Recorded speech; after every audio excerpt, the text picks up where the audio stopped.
Oh, my goodness me. And then for the last 15 minutes, talking pints. We're over a drink. We have a civilised conversation with someone. We very often disagree, but we do it in a grown-up way. Come and join me on Farrow.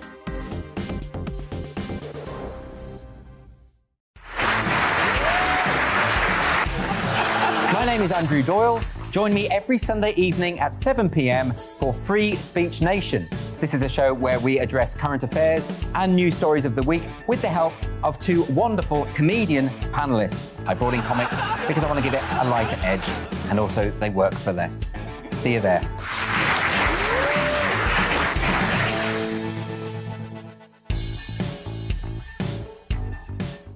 Hi there, it's Stephen and Anne. At breakfast from 6 a.m, you'll always be caught up with everything you need to know, the latest headlines, opinions and debates. We'll bring you the good news and the bad, but most of all, we're here for you. Remember, send in your views and let us know what you would like us to talk about. That's because we're your news channel. And every morning at 6 a.m, it's breakfast on GB News. I'm Dan Wootton. Join me Monday to Thursday from 9 to 11 for the feistiest and most fun news debate on TV, where free speech reigns. I'll bring you a sharp take on the day's biggest stories, bombshell newsmaker interviews, and A-list guests. And I guarantee you, no spin, no bias, no censorship, and no reason to go to bed. That's Dan Wootton Tonight, Monday to Thursdays from 9 on GB News.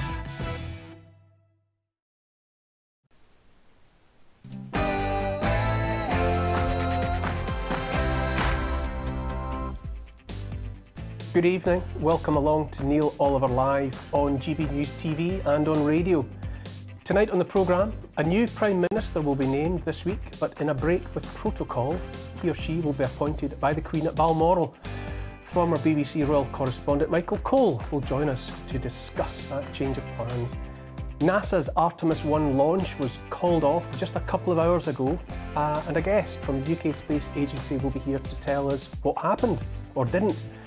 As always, we have a wonderful Great Britain on the programme. This week, it's Deepa Chauhan, who founded the Burnt Oak Community Food Bank in London and has been helping to feed homeless people for 10 years. Plus, June Slater, the social media phenomenon that is, will tell us how she became so worldwide famous. And plenty of chat at the same time with my guests, Tonya Buxton and Lembit Opik. But first, an update on all the latest news from Tatiana Sanchez.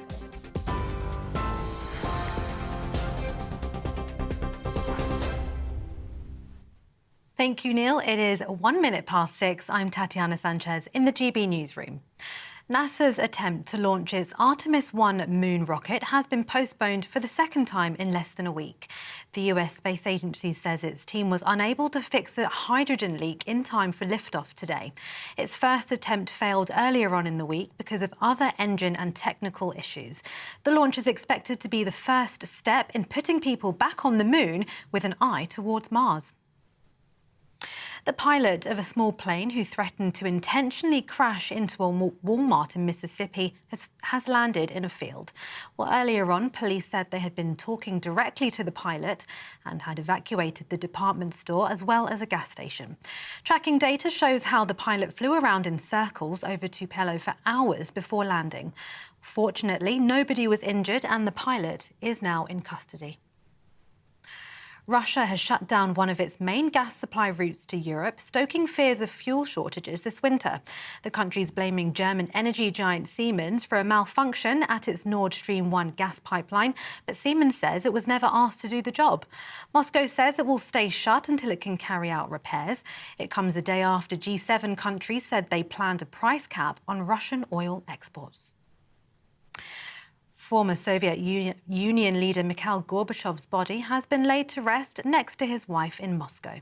Earlier, a memorial service was held for the Soviet Union's last ever leader, but President Putin denied him full state honours and said he was too busy to attend. Bus journeys in England will be capped at £2 from January to help families struggling with the rising cost of living. The Department for Transport says the scheme could see more passengers save more than £3 per ticket. The cuts, which were announced by the Transport Secretary, will run for 3 months until the end of March. Grant Shapps says the next Prime Minister may decide to keep the scheme running if it's popular. That will be up to them how they prioritise funding. And I think, to be fair, they'll want to see how this actually works. Does it attract people to the buses? Does the simplicity of knowing that you'll never pay more than £2 for your bus fare for a single journey help attract people back to the buses? I think it will.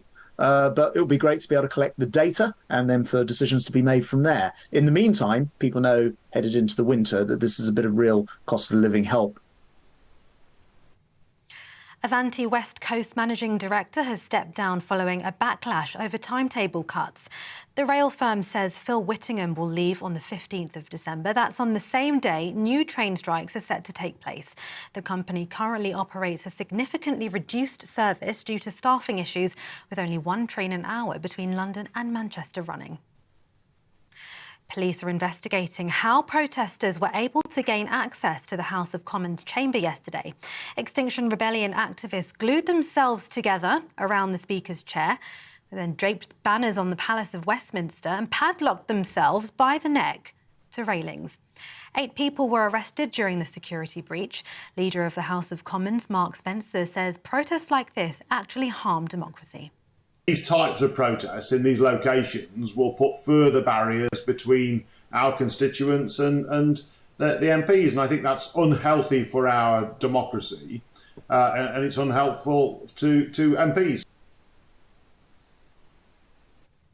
The energy crisis is forcing manufacturers to consider cutting production or closing down altogether. That's according to new research. Trade association Make UK, which represents manufacturers, says half of firms surveyed have seen their electricity bills shoot up by more than 100% in the past year. Around 1 in 8 have already made job cuts as a result of increased energy bills. The UK's medicines regulator has approved an updated booster vaccine made by Pfizer-BioNTech, which targets 2 coronavirus variants. The booster shot has been approved for people aged 12 years and older. The MHRA says the decision was based on data from a clinical trial that showed it triggers a strong immune response against both the original and Omicron variants. The International Atomic Energy Agency says the damage that's been done to Ukraine's Zaporizhzhia nuclear plant is unacceptable. It's currently inspecting the facility, which has been under the control of Russian forces since March. 2 members of the watchdog will stay there long term, with a full safety report to be published early next week. TV online and DAB+ radio, this is GB News. Now it's back to Neil Oliver.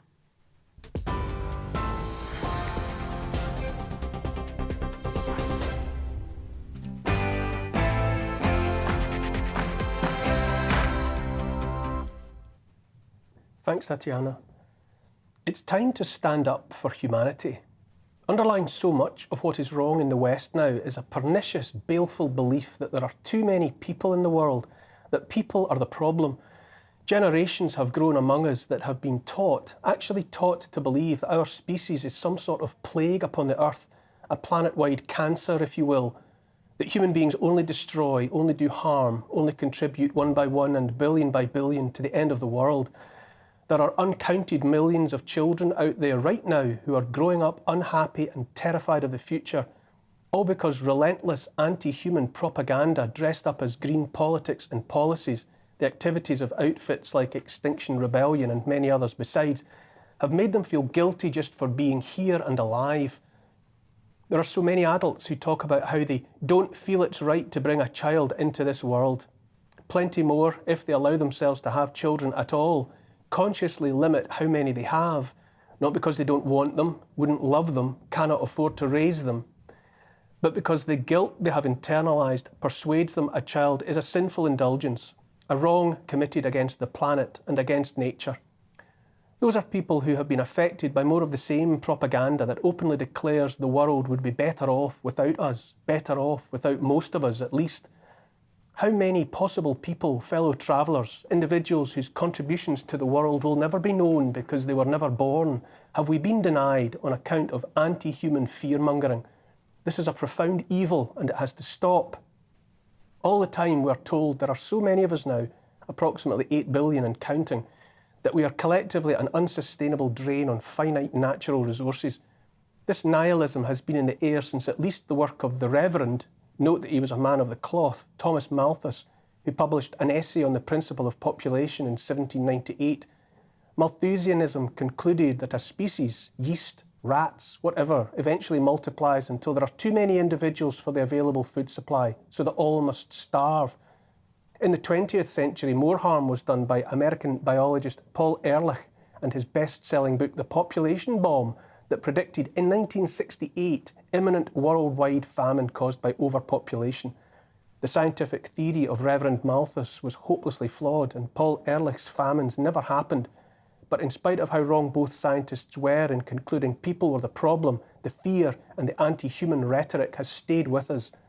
Now that same fear emboldens destructive nonsense like net zero and Agenda 2030 that will, by denying them access to plentiful, cheap fuel, perpetuate the poverty of hundreds of millions of the world's poorest people, while simultaneously dangling millions in the so-called developed West back over the same old yawning abyss that swallowed so many of our ancestors.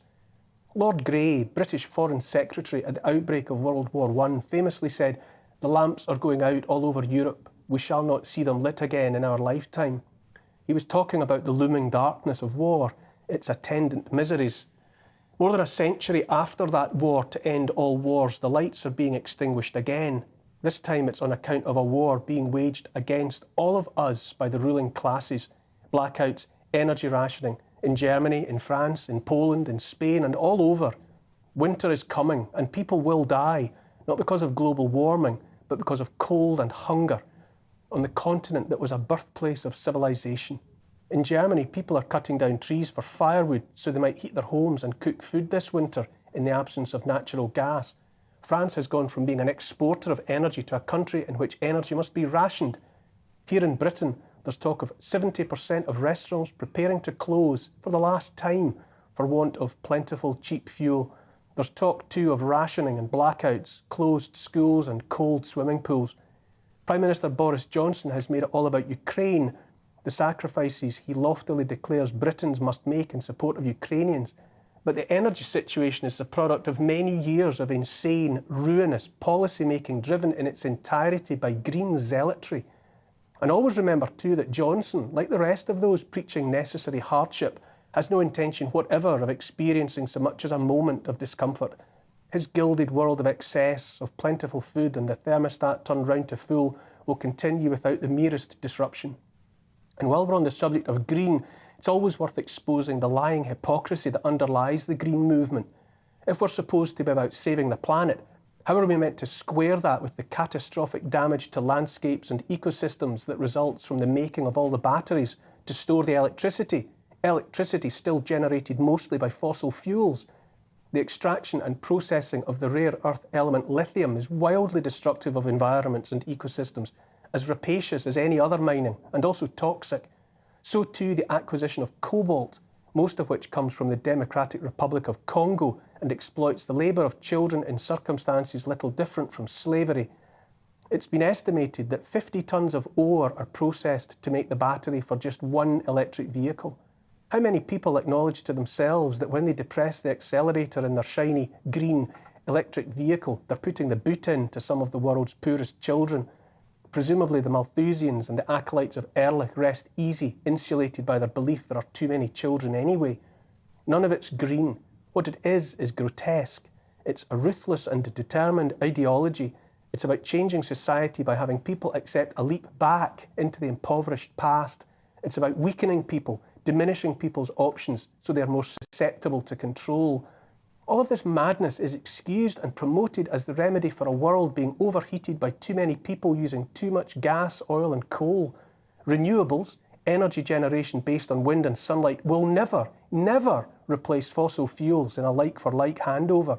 What's being forced on what was once the most developed continent in the world is fuel poverty and all its myriad consequences. Millions of people, all but the richest elite, are being coerced into smaller, colder, hungrier, darker lives. All of this incoming misery is necessary medicine, we're told, by those who travel endlessly in their private jets, the biggest generators of the infinitely maligned and demonised CO2 for a planet made terminally ill, choking to death on too many human beings. A new book, Superabundance, the Age of Plenty, by Marion Tupy and Gail Pooley, invites us to consider that more people actually means more ideas and thereby the inspiration for more solutions to problems. For almost all of the 200,000 to 300,000 years our species has been here, virtually every individual endured a life inconceivably tough, miserable and short compared to our own. The mass of people were poor in every sense, in ways that are impossible for us to imagine. It wasn't until around 1800 that the world's population reached 1 billion for the first time. Now there are 8 billion of us, and more of those than ever before, more than any Malthusian could ever have imagined, are living longer, better lives, freed from poverty. The possibilities actually made manifest by our numbers mean we are infinitely better equipped to solve our problems, carry more and more people into better futures. I watched a podcast this week in which Marianne Tupy talked about the potential of combining different elements. There are around 100 elements on the periodic table. It took our species the better part of 200,000 years to discover you could combine copper and tin to make bronze. That's just one combination of just 2 elements. Once you start thinking about combining groups of 4 elements and wondering what those combinations might offer, you realise the same 100 elements allow for 94 million different combinations. Now, says Tupy, if you think about all the possible combinations of 10 elements, mixing 10 elements at once, you have possibilities more numerous than the number of seconds that have elapsed since the Big Bang 14 billion years ago. We're smart compared to our Bronze Age ancestors, but the potential of our future made possible by all the ideas and innovation drawn from billions of people, unique individuals, becomes limitless. Thinking we'll run out of resources is like thinking we will run out of tunes because there are only 8 notes. It's also useful to appreciate that in the almost empty world of our ancestors, good ideas often died like sparks in the darkness for want of others of like mind to help cradle them, coax them into fire. For most of our species' history, we were too few, and so the sparks flashed for moments and then went out forever. Only once there were billions of us together, sharing ideas, did we reach the point where we could make life better for the many, rather than just the few. Here's the thing. To seek to persuade generations of children that they and their kind are a plague upon the earth, a curse, is an unforgivable wrong. In many ways, Greta Thunberg is the textbook example of a child frightened out of her wits by anti-human propaganda. Her fear was picked up and weaponised by adults determined not to improve the lot of the many, but to favour and enrich beyond imagining the few. Natalism is a belief that promotes the reproduction of human life as a good idea. It's high time we recognise that the agenda being pushed upon us now is anti-human and predicated upon the belief that a world with far fewer people in it would be much better for the few that remain. By now you'll likely have heard the words useless eaters to describe the mass of the human population. It's not a fringe term. It's freely thrown around by public intellectuals like Yuval Noah Harari, closely allied to the World Economic Forum. Keep a close watch on any and all who would describe, let alone dismiss as useless eaters, billions of fellow human beings, each with his or her own unique hopes and dreams. We split from the species that would become chimpanzees and gorillas some 6 or 7 million years ago. Courtesy of clever hands, we have clung to existence on this earth ever since, often by our fingertips. It's been a close-run thing more than once. Times in the not-too-distant past when the whole human species numbered perhaps just a few thousand individuals. We're challenged by plenty of things. We are infinitesimal specks of existence on a blue dot in the dark. We have enough to contend with in the years ahead. Who, after all, gets to decide which of us eaters are useless? I say it's time to remember and to have some respect for the species that has, inside 3 pounds of rosy pink meat beneath a thin cap of bone, a human consciousness, still barely understood, that represents the most profoundly astonishing creation of the universe that we know about so far. In ways best expressed by philosophers, the universe only exists because we troubled and troublesome human animals, are here to comprehend it, Our eyes evoke the blue of the sky. Our ears evoke the sound of thunder. The light from distant stars is only able to begin its unimaginable journey because our eyes, optic nerves and brains are here ready to receive the photons and so be dazzled by their brilliance. But for us, Homo sapiens, the universe and everything that surrounds it might be mere meaningless quanta. That so many are denied the opportunity to reach their potential, to give what they have to give, is on account of years and years of deliberate schemes to keep us inadequately educated, thereby dependent upon malevolent institutions, lied to, and worst of all, in a perpetual state of fear. What those malign elements fear above all are smart, educated, independent, happy people who do not need them. I say it's time to stand up for the people, all of the people, and I say the more people, the merrier.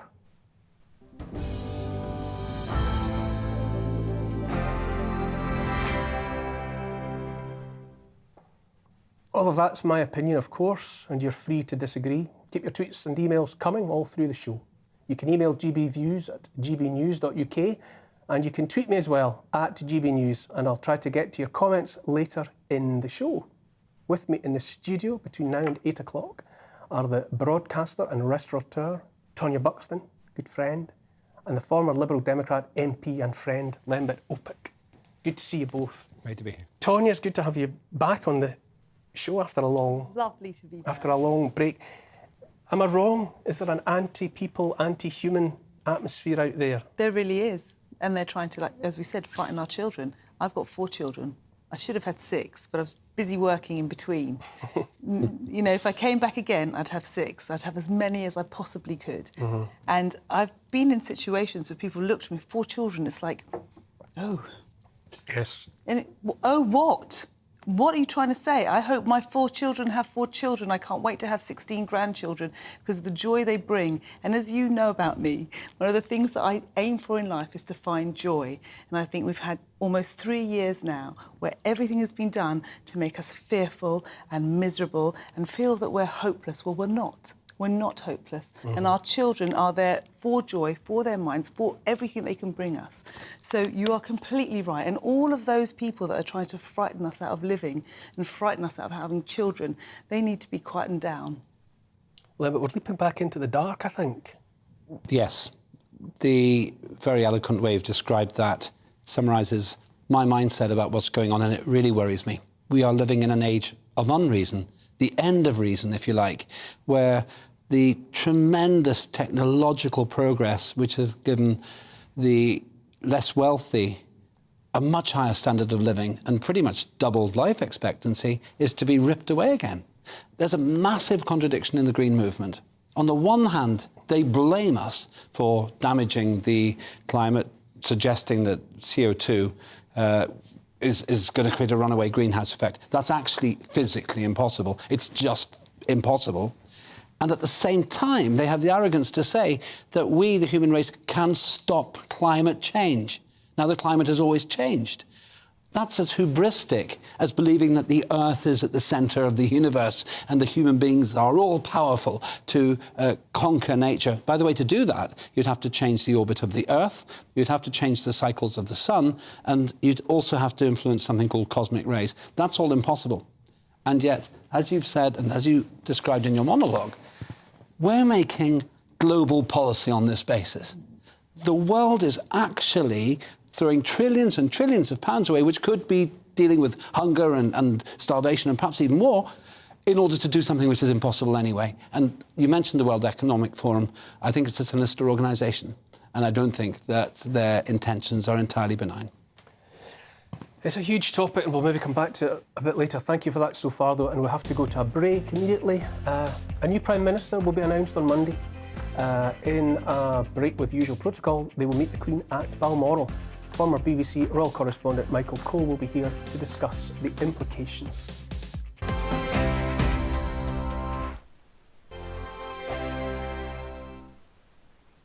Join my show Farage, 7 p.m. till 8 p.m. Monday through Thursday. And there you will get opinion, analysis, debate, and I'll cover stories that nobody else dares to touch. You've been cancelled. Join the club. Oh, my goodness me. And then for the last 15 minutes, Talking Pints. We're over a drink. We have a civilized conversation with someone. We very often disagree, but we do it in a grown-up way. Come and join me on Farrow.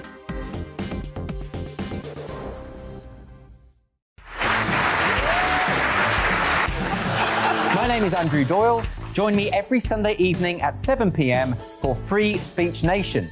This is a show where we address current affairs and news stories of the week with the help of two wonderful comedian panellists. I brought in comics because I want to give it a lighter edge, and also they work for less. See you there.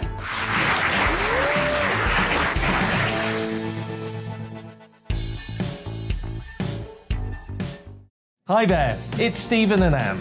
At breakfast from 6 a.m, you'll always be caught up with everything you need to know, the latest headlines, opinions and debates. We'll bring you the good news and the bad, but most of all, we're here for you. Remember, send in your views and let us know what you would like us to talk about. That's because we're your news channel. And every morning at 6 a.m, it's breakfast on GB News. I'm Dan Wootton. Join me Monday to Thursday from 9 to 11 for the feistiest and most fun news debate on TV, where free speech reigns. I'll bring you a sharp take on the day's biggest stories, bombshell newsmaker interviews, and A-list guests. And I guarantee you, no spin, no bias, no censorship, and no reason to go to bed. That's Dan Wootton Tonight, Monday to Thursdays from 9 on GB News.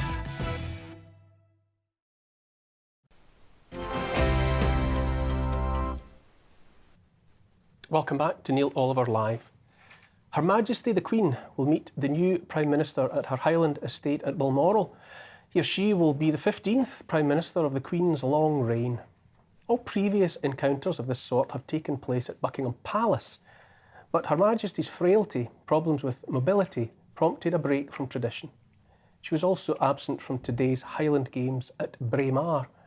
Former BBC royal correspondent Michael Cole joins me now to consider the logistics of Tuesday's events. Good evening, sir. Thank you for joining me. Good evening. It was always absurd, wasn't it, Neil, to expect a 96-year-old monarch to make an 800-mile round trip back to London just because of the ludicrously protracted process of electing a new Conservative leader and therefore a new Prime Minister. A process that, of course, as we all know, has paralysed the government for the last 2 months. And so what is going to happen is on Monday, when the votes of the Conservative Party members are counted and a winner is declared and the smart money is on Liz Truss, that's what the bookies say, on Tuesday morning, Boris Johnson will get on an aeroplane and he'll fly up to Aberdeen and he'll drive up Royal Deeside. And he'll see Her Majesty in Balmoral Castle and he'll tender his seals of office and she will say goodbye and there they are saying hello and he will cease to be Prime Minister. A little bit later in the day, the winner of the contest will fly up in a separate aeroplane. And by the way, Neil, we're paying for the fuel that's going into these RAF Queen's Flight aircraft. And she will then meet the Queen. Process is called kissing hands. A lot of kissing of hands doesn't go on. They shake hands, actually.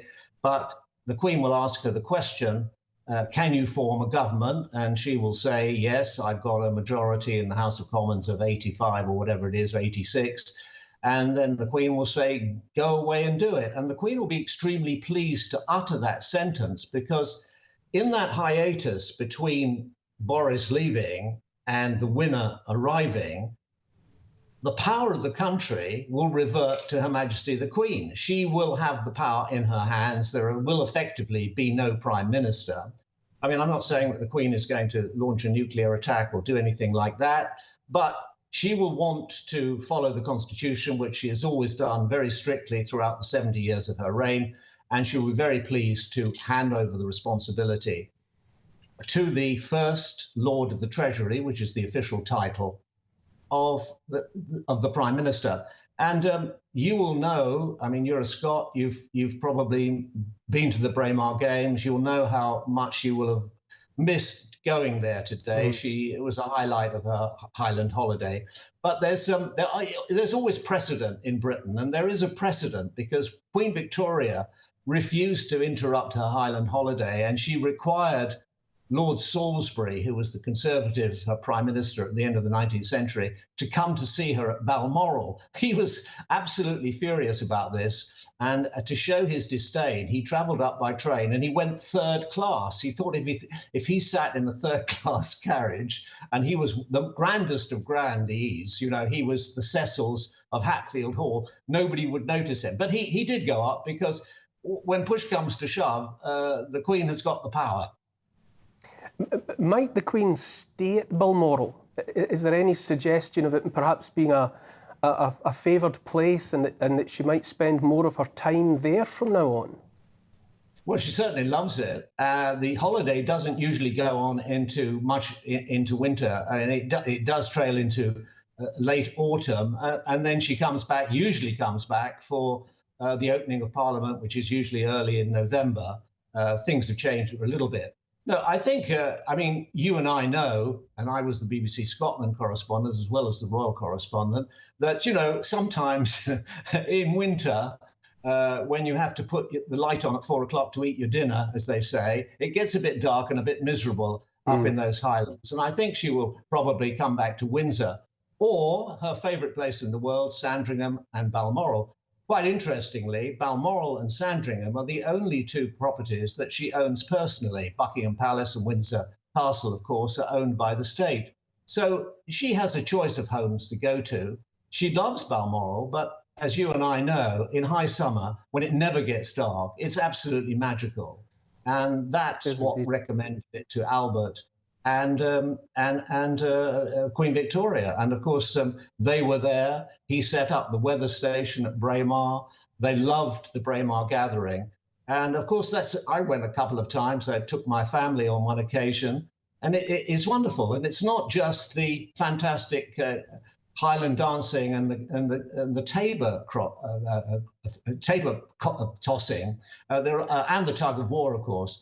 The most amazing thing that happens during that time is when the Queen leaves, all the Highland chieftains are there.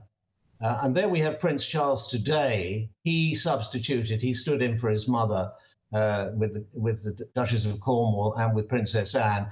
But when the monarch leaves, all the clan chieftains who are there, they go down on two knees and they hold their ceremonial crooks called cromachs in front of them like pilgrims holding a cross. Yes. And it is pure feudalism. I mean, there's nothing like it anywhere else in the world. They are giving obeisance. They are pledging their fealty to the monarch.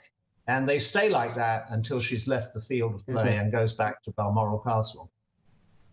Now, the Queen, Her Majesty, has been a fixed point for almost everyone alive today. It's hard to imagine, isn't it, a future in which she inevitably is less and less visible. But would you say that's the reality, that we see less and less of her now?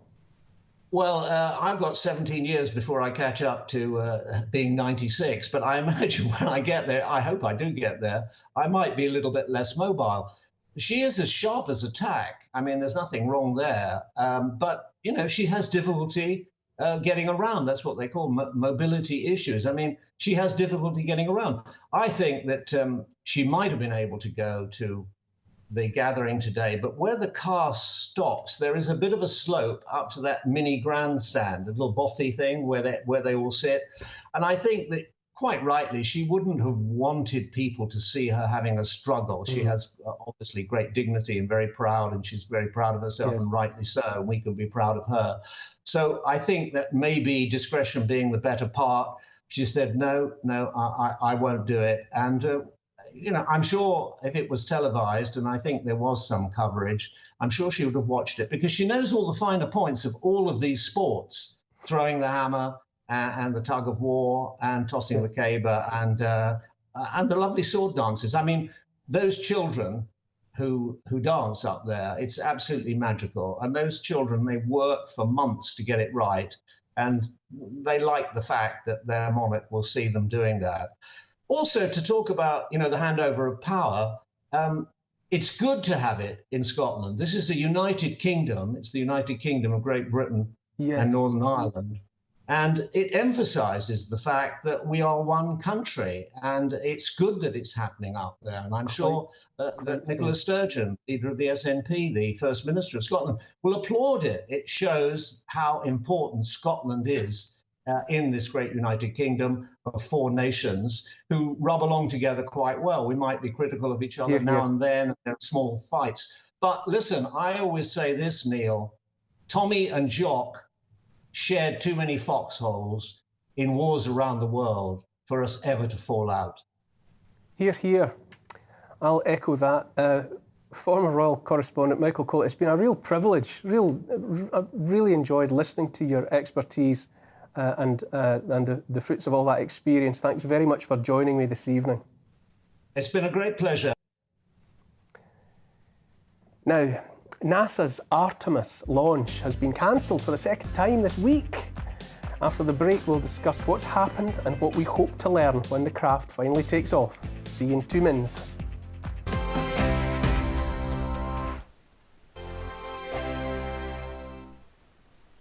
Join my show Farage, 7 p.m. till 8 p.m. Monday through Thursday. And there you will get opinion, analysis, debate, and I'll cover stories that nobody else dares to touch. You've been cancelled. Join the club. Oh my goodness me. And then for the last 15 minutes, talking pints. We're over a drink. We have a civilised conversation with someone.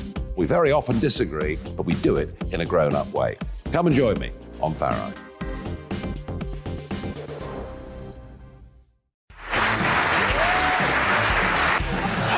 My name is Andrew Doyle.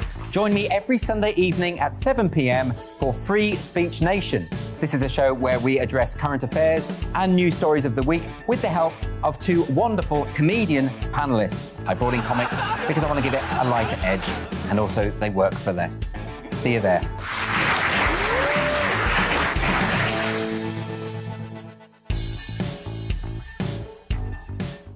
Hi there, it's Stephen and Anne.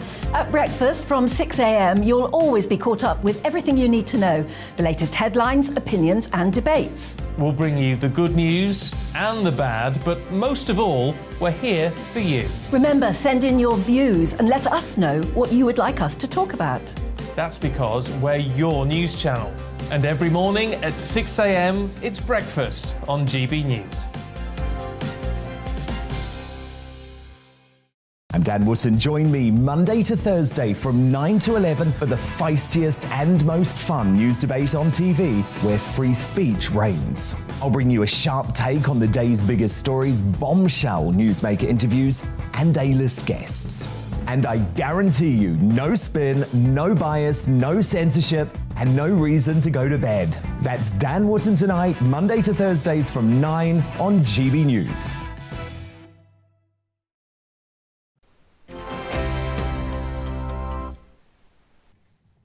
Welcome back to Neil Oliver Live. Sometime in the next hour or so, we were hoping a first step would be taken on the long, long journey back to the moon. Artemis 1 was due to blast off from the Kennedy Space Center in Florida on Monday, sending a spacecraft named Orion on a long-awaited mission to the moon, before a technical fault halted the launch. Today was selected for a second attempt, but around an hour and a half before our programme began tonight, it was announced that the launch would not be taking place after engineers were unable to stop a leak on the vehicle. How familiar does that sound? Joining me now to tell us more about what happened, I'm delighted to welcome astronomer Mark Thompson here in the studio. Hello, Mark. Good evening. And joining us live from York is spaceflight expert Libby Jackson. Libby, if I may, I'll start with you. Good evening. Good evening. Could you tell us in a little bit more detail why this has happened to us, why the launch has been postponed for the second time? Yeah, so the SLS, the Space Launch System rocket, which is the most powerful rocket that has ever been launched and is 100 meters tall, is powered by liquid oxygen and liquid hydrogen. And in the hours before launch, the teams at the Kennedy Space Center have to fill the rocket up with these two very cold liquid gases. As they were doing so, they found that there was a leak developing in one of the quick disconnects, one of the plugs, essentially, from the launch pad into the rocket. And they found this leak with their telemetry and tried about 3 different things to fix it, but they couldn't make that leak stop. You want that rocket to be in tip-top condition when it eventually blasts off, because it's essentially a very carefully controlled explosion to accelerate the Orion capsule and the European Space Agency service module up to speeds to get it to the moon. We saw the same problem happen on the first attempt back on the bank holiday weekend on Monday. And that time, the engineers had a way to fix it. They tried that, though this time wasn't going to work. And so they've called off the launch attempt for today, and we're waiting to hear if they will try again on this coming Monday. Do they have unlimited options of going again? Or do they eventually say, 3 failures or 4 failures and we just have to call it quits? What are they up against? They will eventually get this rocket off the ground. It's the very first time it's been flown. It's a test flight. So these challenges are not unexpected. But to get to the moon, you have to make sure that the Earth and the moon are in exactly the right place, just so with the sunlight in the right place, because you need the solar arrays from the Orion spacecraft to deploy just as they are. And so that sort of gives you a few weeks worth of window. And the other thing that the engineers are looking at is the lifetime of some parts on board. There is something called the flight termination system on this rocket that's powered by batteries. This is the system that, if this massive rocket were to veer off course, would then detonate the rocket, exploding it so it rains down on the Atlantic Ocean safely, rather than on any crowded areas and causing any danger to humans. And that's got a battery in it. And that battery is only good until the middle of the week. So if they don't get it off the ground on Monday, when their next window is, or possibly on Tuesday, they will have to roll the rocket back to the vertical assembly building, this big hangar near the launch pad out in Florida, where they can replace that battery, look at everything, and then they will carefully roll the rocket back out, probably sometime in middle of October, to have another go. It seems amazing to me that something so unimaginably high-tech is being let down by a leaky hose and a dud battery. You'd think there was a bit more going on. Now, once they get the bird in the air, how long is the mission? How long does it take to get to the moon and back this time? So this whole mission will last about a month. It depends exactly when they launch, whether it's 40 days or 60 days. The SLS rocket, as I say, will propel this Orion spacecraft up into Earth orbit, first of all, to about 17,500 miles an hour or so. If everything checks out, it will burn its rockets again, fire it off to the moon, and the Orion spacecraft is going to loop around the moon, coming within 60 miles of the moon's surface, really close. But then it's going to fly back out further than any humans have been away from the moon before it will then orbit the moon, and then slowly make its way back to Earth, where the capsule is going to re-enter, fiery re-entry, testing out the heat shield and splashing down in the Pacific Ocean. The point of all of this is to make sure that the spacecraft, the rocket, everything is working as designed, that we check it out before we put humans on top of it for the first mission with crew on board, with humans on board, which is expected to take place in about 18 months, 2 years' time. Just one last question for you, Libby. How big a deal is Artemis, the programme in its entirety? It's huge. It is huge. I grew up hearing about the tales of the Apollo moon missions that were back in the late 60s and early 70s. They inspired me and thousands of other people here in the UK and around the world to fulfill and to go for careers in the space industry. This mission, as well as providing that amazing inspirational effect to everybody to see the excitement of science and technology, which is so important in this world that we live in. It's also going to deliver science that will help us better understand the moon, which is a unique record of the solar system. It will teach scientists about how the Earth evolved, how it will evolve in the future, how other planets evolve. So they're really excited by the science. And it is also developing technology.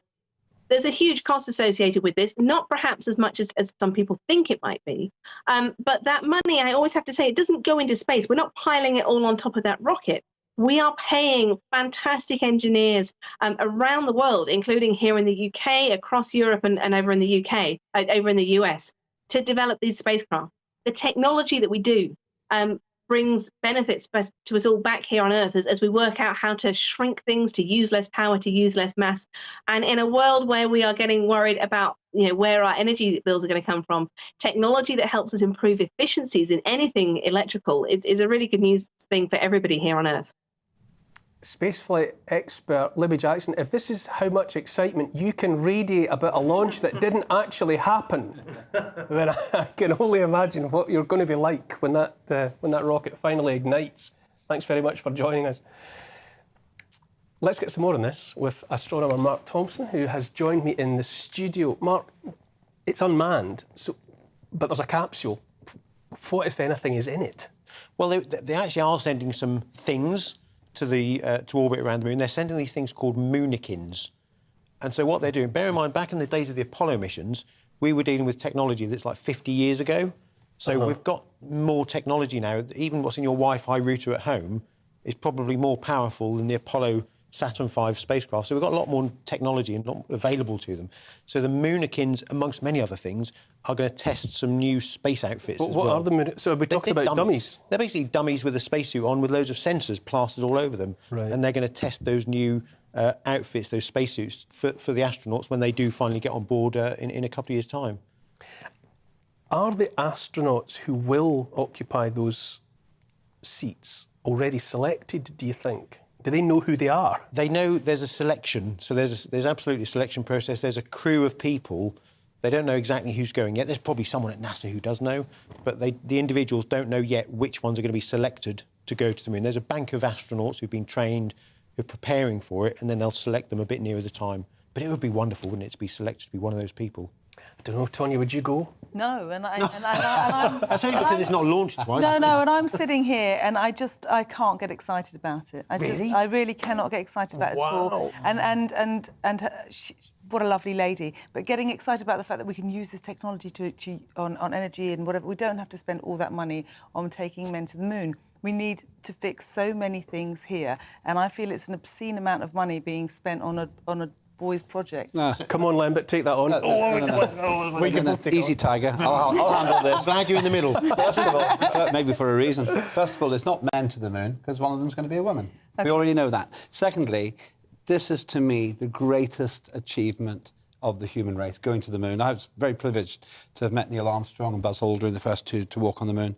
Also Gene Cernan, the last man to walk on the moon. Did you? Yeah. You've been in the room with those men? My grandfather, I should declare an interest. My grandfather was a professional astronomer. He was involved in the Apollo moon landings. My father was a physicist. I had the honour to shake hands and talk with Neil Armstrong and also with Buzz Aldrin. So maybe I was a bit brainwashed and starstruck. But to me, the point that both of you have made is you don't spend the money in space. You spend the money on Earth. And there are so many technological breakthroughs that have occurred as a result of Apollo. The second declaration of interest, I'm also chair of Parliament for Scardia, the world's first space nation. You may laugh, but we have to either travel or die. The late Professor Hawkins made this point as well. It's in our nature to explore. And if we simply sit on this planet forever, eventually we will run out of stuff.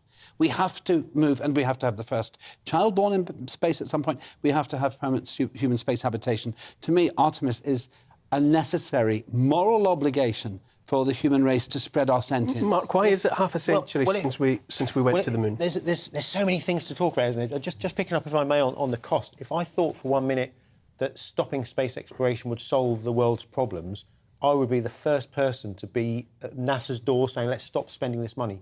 I don't think money alone will solve all the problems of the world. If it did, it's a different debate, but I don't think it will. My thoughts are, if we use the brains of these wonderful people that are coming up with these techniques to take things around the moon that we don't need at the moment, to actually put their brains together and cure child poverty, of which, don't forget, what was it, in 2020, 5 million children under the age of 5 died. You know, if they use their brains to do that first, and then do that, then I could appreciate it. And you said morally, there is no morals about going to the moon. There is just not. He's just sat there relaxing. I know. You stay out of this, Neil. The thing blue touch paper's been lit. There is a moral obligation because it's in our nature to explore and travel. In Neil's monologue, he was talking about the fact there is no light, there's no smell without sentience, without something or someone to sense this.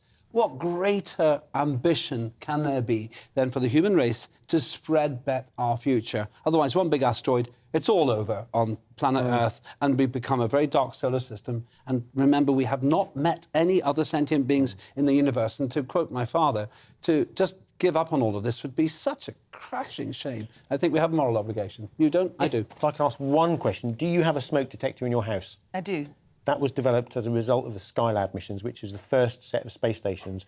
Without that, necessarily smoke detectors would not have been developed as early as they were. Think about how many lives have been saved. Water purification systems. And that's the point I'm making, is that if all of the energy had gone into things that are happening now rather than then, to going out into space, would more things be better on Earth now? In principle, I kind of agree with what you're saying, but I think things are just so terrible here. And then you get kind of these boys like Branson who want to take rich people around the moon, and the obscenity of that sickens me. So there is a line there, isn't it, where it becomes obscene and immoral. If you're a socialist and you say that Branson and the rich people he's willing to ferry around the moon shouldn't be allowed to spend their money that way, that's a theological debate about capitalism versus other things. I have a more fundamental reason for believing in this, because all of the greatest achievements of the human race have trickled down into society. Oh, not all of them, but many of them have trickled down into society. The Teflon saucepan and that sort of thing. That's all happened because of these massive projects. By the way, what you've said was exactly what was being said about Apollo in the 60s and 70s. But I quote Arthur C. Clarke, who I was also honoured to know. He said, perhaps the one thing that will be remembered for from the 20th century was the moon landing. Mark, it is a bit uncomfortable, though, isn't it? I mean, as Tonya says, at this moment in history, you know, when in so many ways we're all being encouraged to have less, make shorter journeys, if any journeys at all. Our lives are being contracted, and yet someone somewhere is spending billions at least to take a handful of people to the moon. It is, and I think just picking up on where you were going with your previous question about the drivers, and 50 years ago was the last time we went to the moon, and I think it touches upon what you're now saying. I think the original drivers for the Apollo mission, it was all political. It was all about America versus Russia. Who could be the first person in space? Who could be the first person to walk on the surface? It was all about a political race between the two main spacefaring nations. The driver, and that driver necessitated a lot of development of technology, which took us towards smoke detectors. I think there wouldn't be massive amounts of investment in things if there wasn't a real driver for that investment. And I think that's why we're in a different place now. We got humans on the moon, and that was wonderful. But all of a sudden, the political drive was gone, and the new drive for space exploration is actually commercial enterprise. And I think that's where the next real big step is going to be in space exploration. You could have said to the Wright brothers, "Why are you messing around with your stupid little bicycle bits and pieces aeroplane?" Thanks to what the Wright brothers did, just because they wanted. Yes, you can. Because thanks to what the Wright brothers did, millions of people who could never have afforded to fly in the past were opened up to package tours. It's a direct consequence of the fact that two brothers who worked on bicycles had a vision. And 60 years later, we had the jumbo jet. It's excellent stuff. All we've done, I think, well, part of what we've done is we've opened a can of worms here. I wasn't quite expecting that debate to go that way, but Mark Thompson, astronomer, thank you so much for bringing it in. And it sounds like a topic that when and if Artemis gets off the ground, it will. You should come back and definitely give us more illumination. Thank you for just now. After the break, June Slater will be here to tell us how her refreshing brand of straight talk and common sense has made her a social media sensation.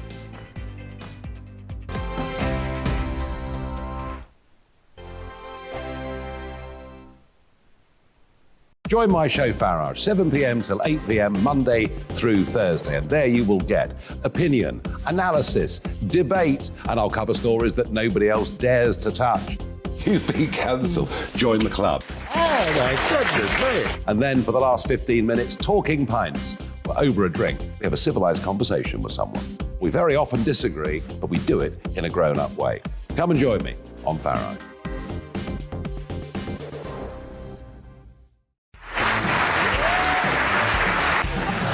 My name is Andrew Doyle. Join me every Sunday evening at 7 p.m. for Free Speech Nation. This is a show where we address current affairs and news stories of the week with the help of two wonderful comedian panellists. I brought in comics because I want to give it a lighter edge, and also they work for less. See you there.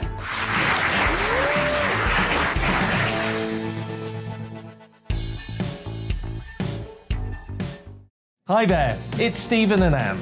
At breakfast from 6 a.m, you'll always be caught up with everything you need to know, the latest headlines, opinions and debates. We'll bring you the good news and the bad, but most of all, we're here for you. Remember, send in your views and let us know what you would like us to talk about. That's because we're your news channel. And every morning at 6 a.m, it's breakfast on GB News. I'm Dan Wootton. Join me Monday to Thursday from 9 to 11 for the feistiest and most fun news debate on TV, where free speech reigns. I'll bring you a sharp take on the day's biggest stories, bombshell newsmaker interviews, and A-list guests.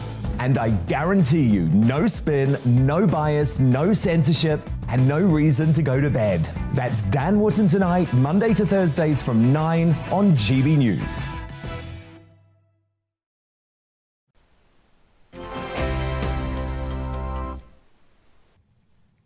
Welcome back to Neil Oliver Live, where the debate about space is only just under control. But moving on, my next guest is nothing less than a social media phenomenon. For countless people here in Britain, myself definitely included, and for others much further afield, June Slater is regarded as a voice of reason in unprecedented times. June's common sense monologues and postings are, for some, the breath of fresh air and common sense that helps them get through the week with their sanity intact. June hopefully joins me now. Hello, June. Hi, how are you, Neil? Thank you for having me on. Delighted to see you there. Now, first of all, June, tell us how this happened to you, how you have gathered such an appreciative audience to your work on social media. I started blogging about Brexit about 6 years ago, after I was going to vote to remain in the European Union, and various events led me down a different path. And when I found out what the European Union was really about, which is basically a brand of communism, I know it sounds dramatic, but it's not, I thought people should know. So I decided to tell my friends, and then I took a big step and opened my page up to public and did my first post to public, and I got an awful lot of response. People didn't really understand what Brexit was about because the political bubble don't engage with ordinary people. They speak in their own language and it alienates people. So I decided to bring it down a level and say it's not about that, it's about this. And so I did some fixed time calls with various groups of people, like people on the lunch breaks, and I'm proud to say I think I got nearly 6,000 people who were not going to vote at all to vote for Brexit because they knew something was wrong. It just hadn't been explained to them properly. Obviously, that continued and my following grew. So I run this page called UK Politics Uncovered, where I uncover things that I think we ought to know about that the mainstream, the established mainstream media don't cover. And from there, I've ended up with 155,000 followers. But my reach, I actually now recently, with these difficult times we've been in, reach 10 million people a month. And this isn't a monetised page. I don't earn anything from it. I don't have any merchandising. It's not a living. I earned my money before I was in blogging. And if I wanted some more money, I'd just go and earn some. I wouldn't do this. So unfortunately, Brexit, after Boris's dying the ditch speeches, rolled on to the deadline, and then it took us through to the last couple of years, which have been dire for many. And I've got to say, a lot of the people in Great Britain were abandoned, completely abandoned. And lockdown was a mistake. Lockdown has caused death, injury, suicidal thoughts, depression, crippled businesses, and I will never back away from that. No one will ever justify lockdown to me, because as a lone individual, I was answering 150 messages a day from people on their knees. One woman, for instance, a daughter, she said, "Can you help?" I mean, you're contacting a blogger. How desperate are you if you're contacting a blogger? She's written to her MP, she's had no response. Her daughter got diagnosed with breast cancer the week of lockdown. No treatment, that's it. She was worried because she was the mother to 5, 3 of which were her sister's kids. Her sister died from breast cancer. This family was left high and dry. So all I could do was give her some tools to try and make a difference. And I told her to get every single family member, every single friend, and a team of emailers that I use that have supported me throughout Brexit to send emails to the MP, to send emails to the hospital. I didn't hear anything back from her for some time, but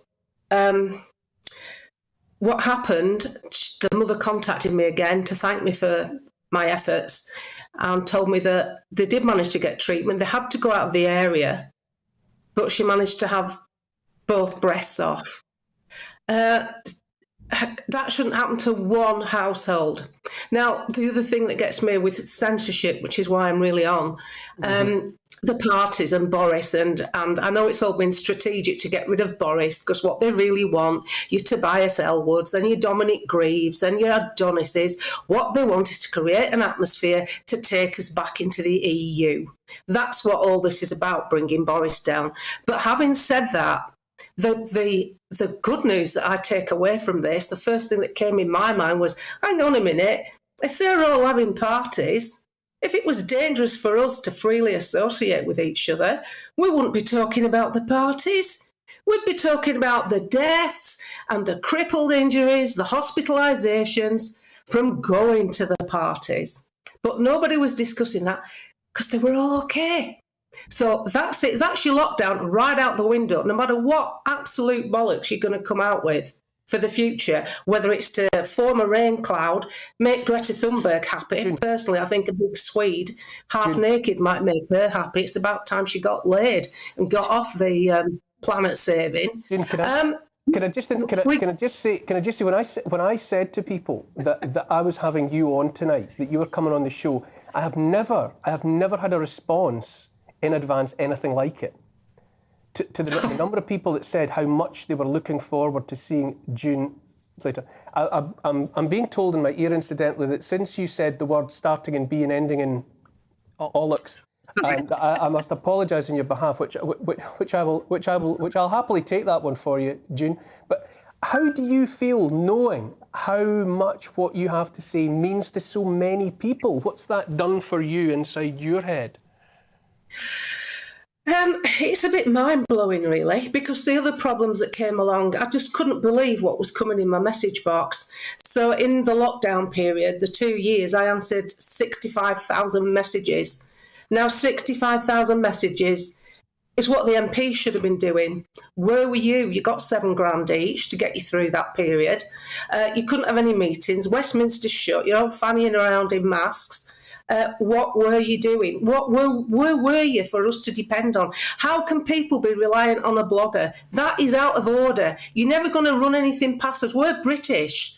We won't roll over like in Europe, like they have done with the passport. I get a passport and there's a phone. That's a problem. Well, the problem is it's called surveillance and we're not into it. And it's got absolutely nothing to do with our health. This is just big excuses to change the way we live in society. And people need to know it.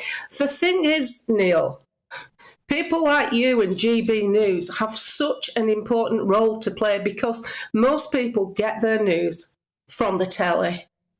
They're not going to make the transition to following someone like me or following other people with news outlets on social media. They won't go from the telly to the internet. They need to go from the telly to another telly channel. You're it.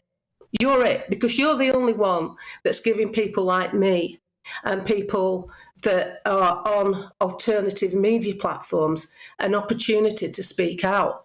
So your role in this, no matter what happens, is pivotal to the success of our freedom. It really is. And people like you and Dan Wootton and Mark Steen and the others that include this, Jubes and co, you are trailblazing in a new era where freedom actually has to be fought for in your own country. June Slater, you are a breath of fresh air to me, and I know that what you've said just now, I pretty much asked one question and away we went. I know that what you have said tonight will have meant so much to so many people. Thank you so much, June Slater, and I think anyone can see why you have become the phenomenon that you are.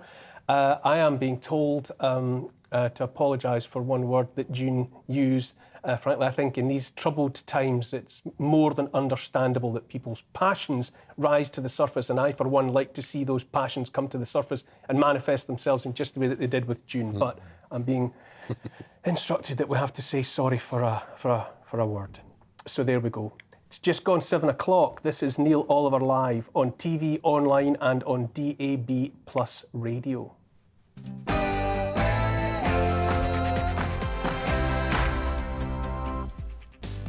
Between now and 8 o'clock, we're carried away there with the passion of June Slater.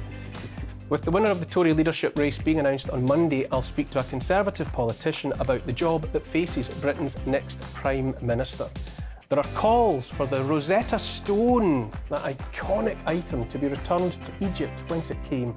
We'll be discussing what this means for museum collections around the world. And I'll meet the man in Southampton who has grown the world's largest cucumber. Oh yes, that's all after the news headlines brought to you this evening by Tatiana Sanchez.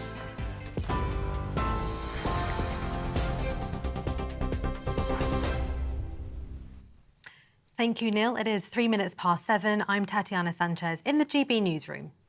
NASA's attempt to launch its Artemis 1 moon rocket has been postponed for the second time in less than a week. The US Space Agency says its team was unable to fix a hydrogen leak in time for liftoff today. Its first attempt failed earlier in the week because of other engine and technical issues. NASA Administrator Bill Nelson warns that it could be pushed back by more than a month. Well, the mission management team is meeting this afternoon. They're going to look at it. They're going to see, is there still a possibility now, or are they going to have to roll back into the vehicle assembly building? If they decide that's the case, then it'll be an October launch. Russia has shut down one of its main gas supply routes to Europe, stoking fears of fuel shortages this winter. The country is blaming German energy giant Siemens for a malfunction at its Nord Stream 1 gas pipeline, but Siemens says it was never asked to do the job. Moscow says it will stay shut until it can carry out repairs. It comes the day after G7 countries said they planned a price cap on Russian oil exports. The pilot of a small plane who threatened to intentionally crash into a Walmart in Mississippi has landed in a field. Earlier, police said they had been talking directly to the pilot and had evacuated the department store as well as a gas station. Tracking data shows how the pilot flew around in circles over Tupelo for hours before landing. Fortunately, nobody was injured and the pilot is now in custody. Bus journeys in England will be capped at £2 from January to help families struggling with the rising cost of living. The Department for Transport says the scheme could see some passengers save more than £3 per ticket. The cuts, which were announced by the Transport Secretary, will run for 3 months until the end of March. Grant Shapps says the next Prime Minister may decide to keep the scheme running if it's popular.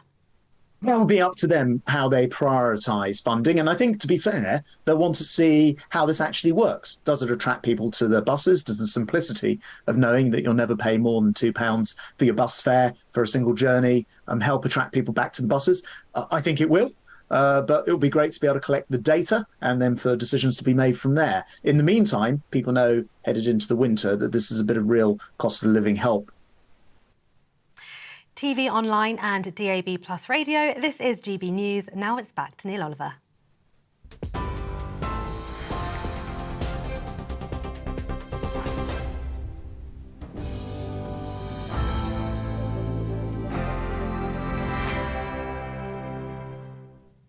Welcome back to Neil Oliver Live. It's hard to think of a time in recent memory when so many people here in Britain have had to contemplate going cold and or hungry this winter. The cost of lockdown crisis is expected to force hundreds of thousands, if not millions of Brits, to make tough choices in the months ahead as fuel prices soar and supply chains that deliver food and other necessities are put under unprecedented pressure. My next guest this evening, indeed my Great Britain this week, is Deepa Chauhan, founder of Burnt Oak Community Food Bank in North London. Deepa began feeding the homeless 10 years ago from the boot of her car. Last year, in the thick of lockdown, she started the Burnt Oak Food Bank and has since helped nearly 50,000 people. Thank you so much for joining us, Deepa. Thank you for having us, Neil. I am in breathless, humbled awe about the fact that you set out to help homeless people from the back of your car, and that you've now been able to help 50,000 people.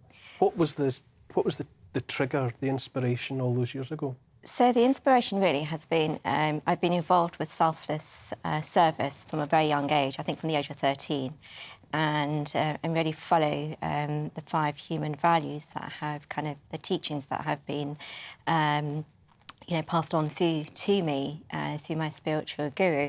And those human values are peace, love, truth, right conduct and non-violence. And also the teachings are about serving those and helping those less fortunate and underprivileged. So from the age of 13, I'd started feeding the homeless, and it was something that just fed my soul. And time went on, travelled, I went abroad, launched a business overseas, and continued giving back. And so it's really kind of been embedded in me. It's kind of been in my DNA, let's say. Well, how was it received? I'm just imagining, you decide that you've spotted a likely location, you pull up in the car, and how do you get to do that, and how did people react to what you were doing? So let me just actually correct that. What it is I've been involved with feeding the homeless for over 10 years, and also supporting a variety of different types of charities that weren't able to access or have access to fresh provisions. And during COVID, I got great insight into what types of items were being offered through the government. And it was quite shocking to see the types of things that was being offered. So I kind of learnt from that and decided, OK, if an opportunity ever arose where I would be able to do something on a larger scale with like-minded people, then I would like to kind of improve on that. And so what I was doing is, through my own donors and through private funding, is purchasing and bringing in items the types of items that you and I would probably like to eat, bringing them in, non-perishable items, of course, and then distributing them out to, food banks. And then we also support, and I also actually attend a food run in central London where we feed just under 100 people. And I've been doing that for 10 years. So just to be clear on that. It's such a fundamental thing to be doing, to be feeding people. In, after all, a first world country like Britain in the 21st century, to hear you talk about the necessity to do that yourself, to feed people. Yeah, it's so basic. It is basic. I feel extremely blessed to be able to do this work, and it's hard work. And I mean, having set up Burnt Oak Community Food Bank, it was actually just going to be a pilot scheme for 8 weeks.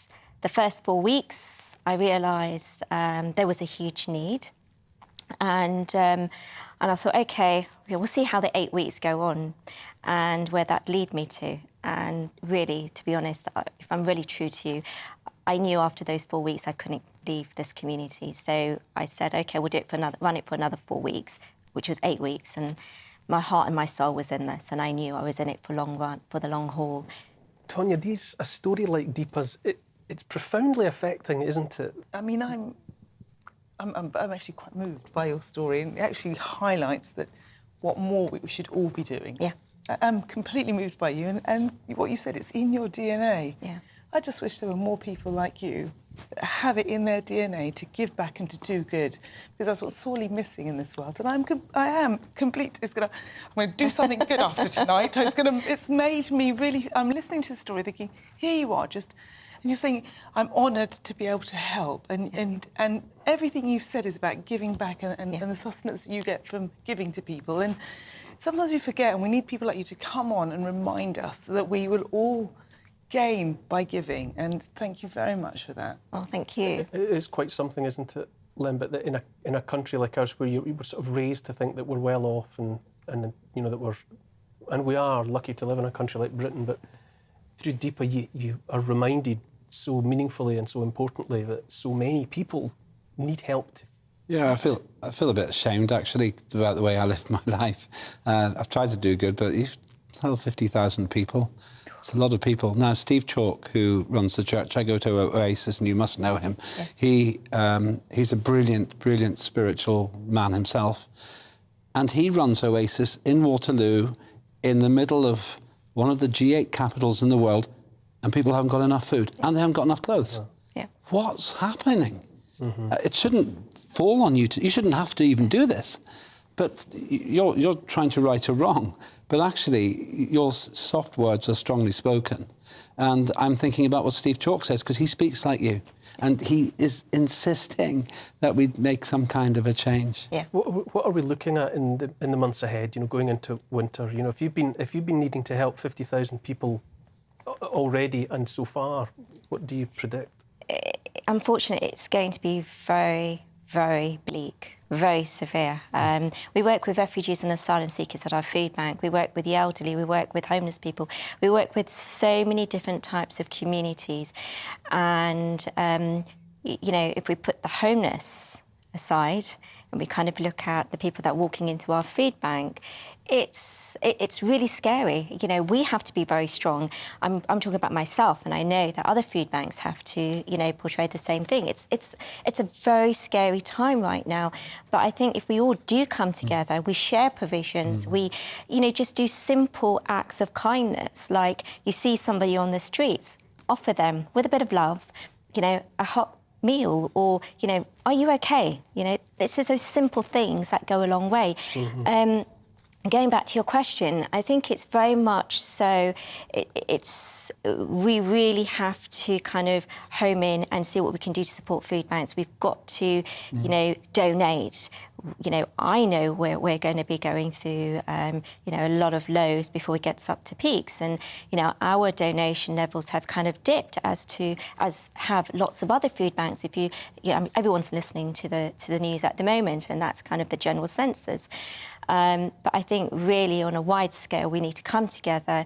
We need to kind of, look at thy neighbour, love thy neighbour, do some good stuff. It doesn't help. It's important, I think, that we put up, you have a Just Giving page. Yes, I think we can draw attention to, because I think there will be lots of people listening who will be, inspired and motivated to do something. So I think we can.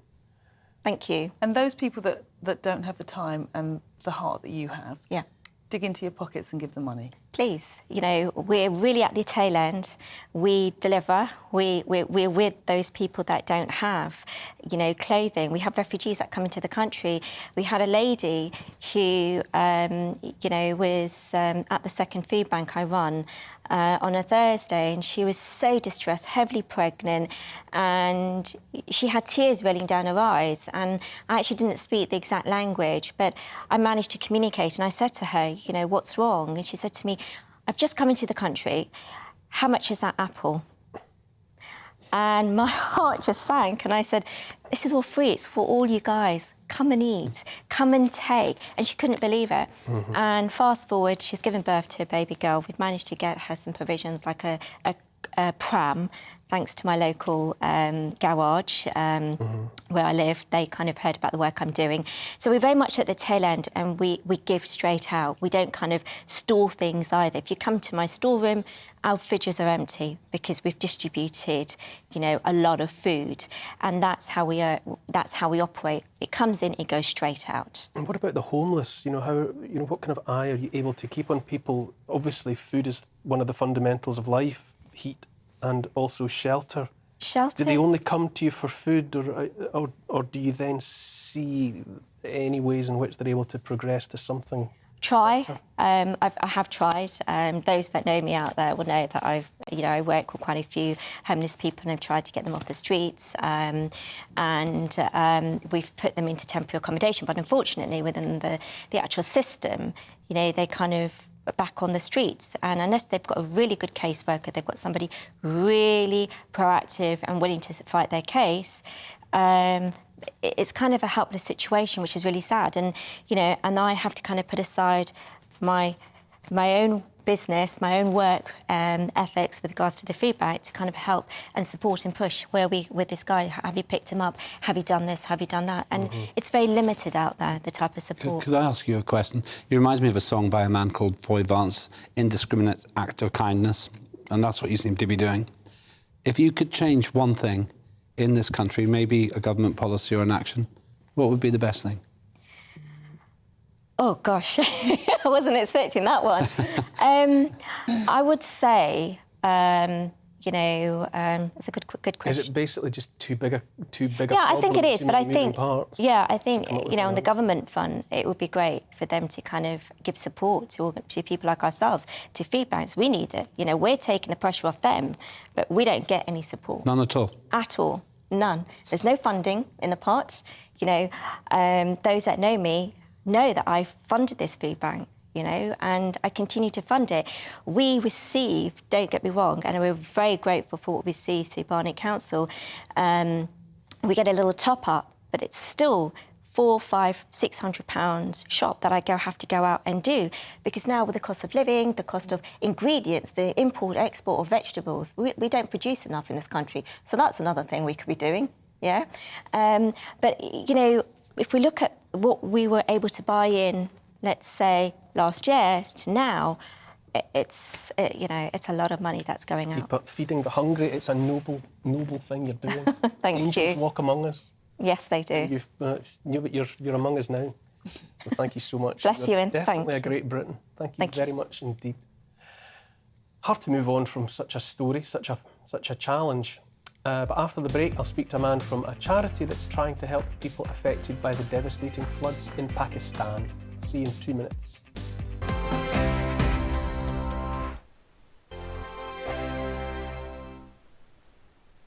Join my show Farage, 7 p.m. till 8 p.m. Monday through Thursday. And there you will get opinion, analysis, debate, and I'll cover stories that nobody else dares to touch. You've been cancelled. Join the club. Oh, my goodness me. And then for the last 15 minutes, talking pints. We're over a drink. We have a civilised conversation with someone.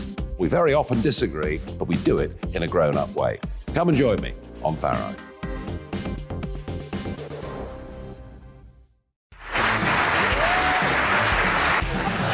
My name is Andrew Doyle. Join me every Sunday evening at 7 p.m. for Free Speech Nation.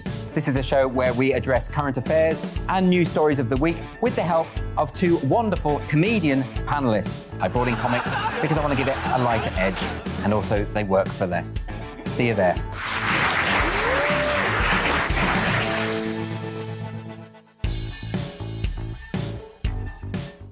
Hi there, it's Stephen and Anne.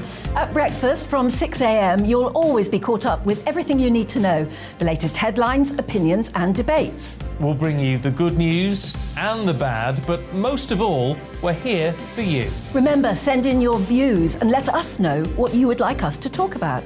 That's because we're your news channel. And every morning at 6 a.m, it's breakfast on GB News. I'm Dan Wootton. Join me Monday to Thursday from 9 to 11 for the feistiest and most fun news debate on TV, where free speech reigns. I'll bring you a sharp take on the day's biggest stories, bombshell newsmaker interviews, and A-list guests. And I guarantee you, no spin, no bias, no censorship, and no reason to go to bed. That's Dan Wootton tonight, Monday to Thursdays from 9 on GB News.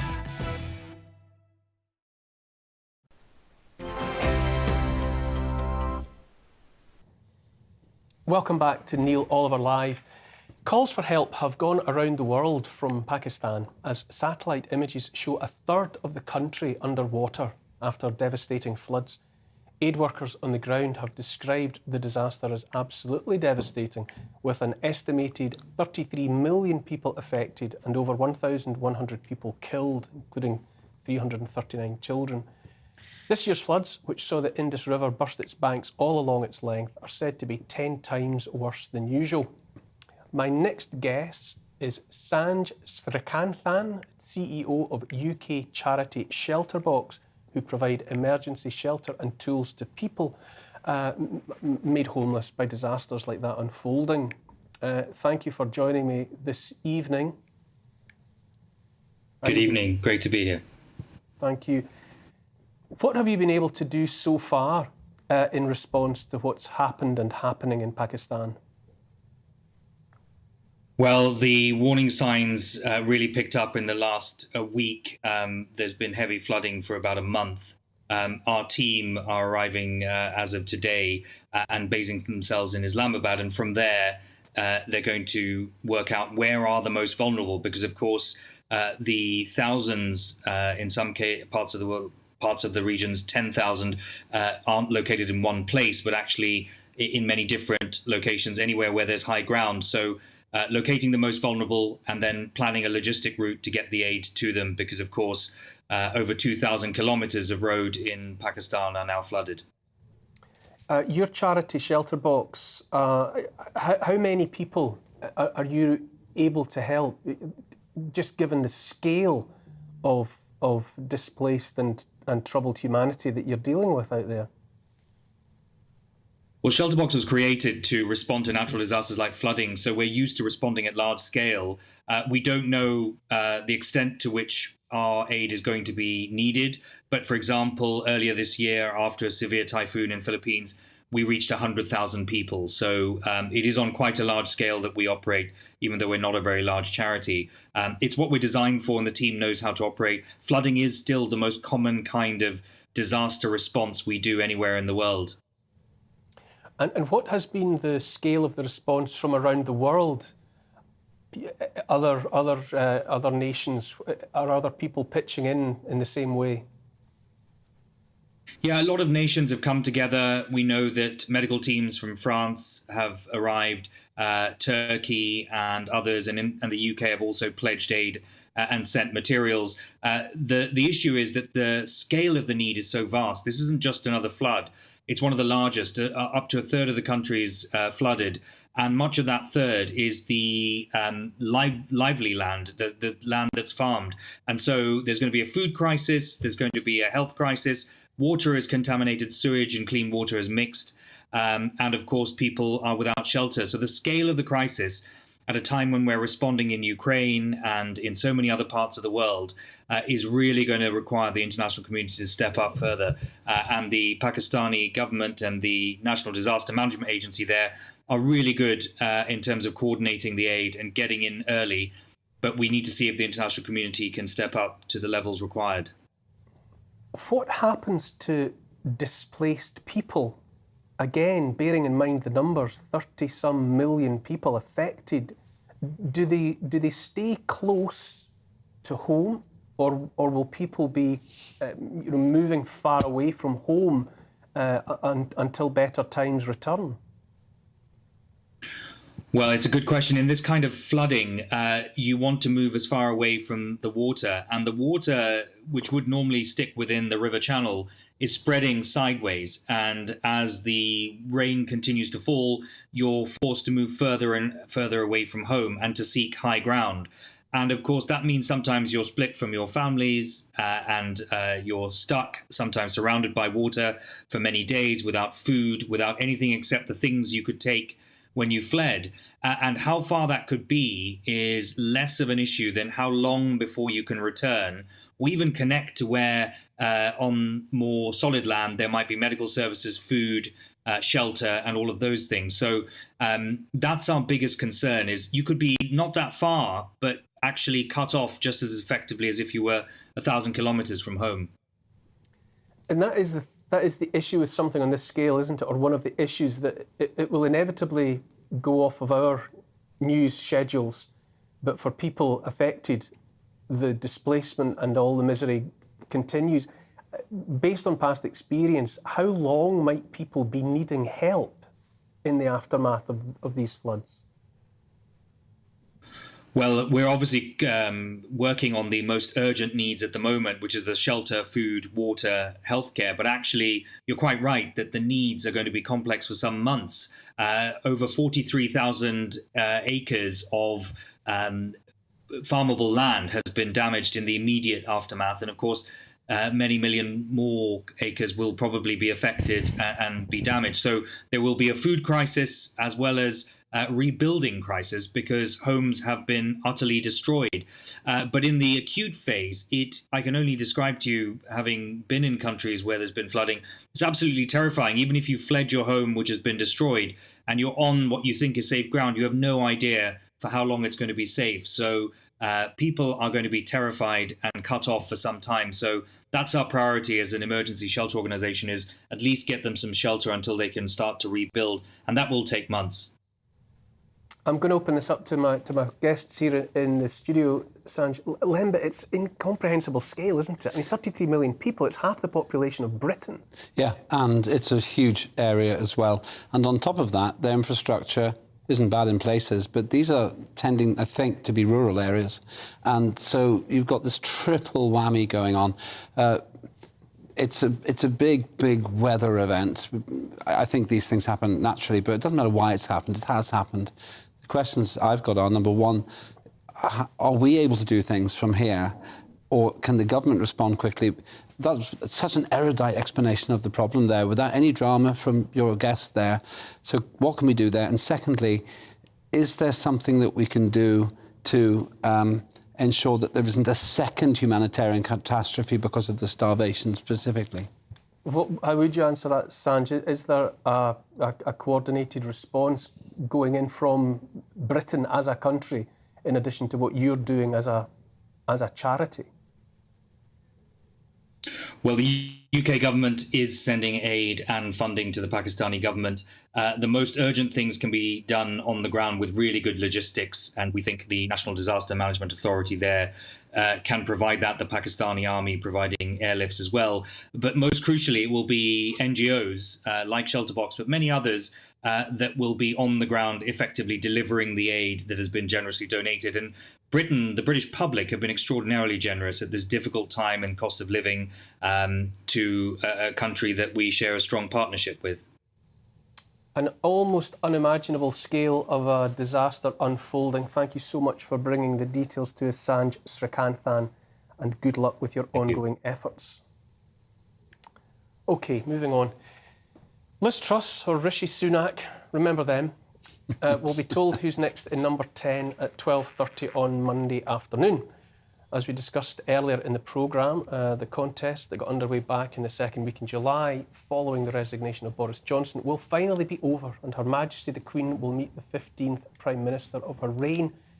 Joining me for some final speculation about who it will be and what we all might have to look forward to is Conservative politician Keith Prince, the member of the London Assembly for Havering and Redbridge. Good evening. Good evening. Thank you for joining us. Who got your vote? Oh, Liz Truss. OK. Without a shadow of a doubt? Oh, yeah. I mean, Liz is the better of the two. I mean, they're both very competent politicians and, you know, I certainly didn't get into any blue on blue. It doesn't help. And we need to unite now behind Liz when she is ordained. Just before we move on, was either Rishi or Liz your actual first choice? My first choice was Penny Mordaunt, actually, yeah. OK. I thought she would be better at uniting the party, but I think Liz has now got a handle on that and will do a great job. Whichever individual goes in to that office, what will be at the top of the in tray? Well, I think the energy crisis has got to be top of the list at the moment, hasn't it? How do people afford to get over this winter? And do you think either candidate has been realistic about that? I think Liz has got a grip of it now. I think initially she was a bit too tied to just reducing taxation, which is a great Conservative thing to do. And as a party, we are anti-taxers. But in order to deal with this particular crisis, I think we need to be more specific. So we need to actually help those in most need.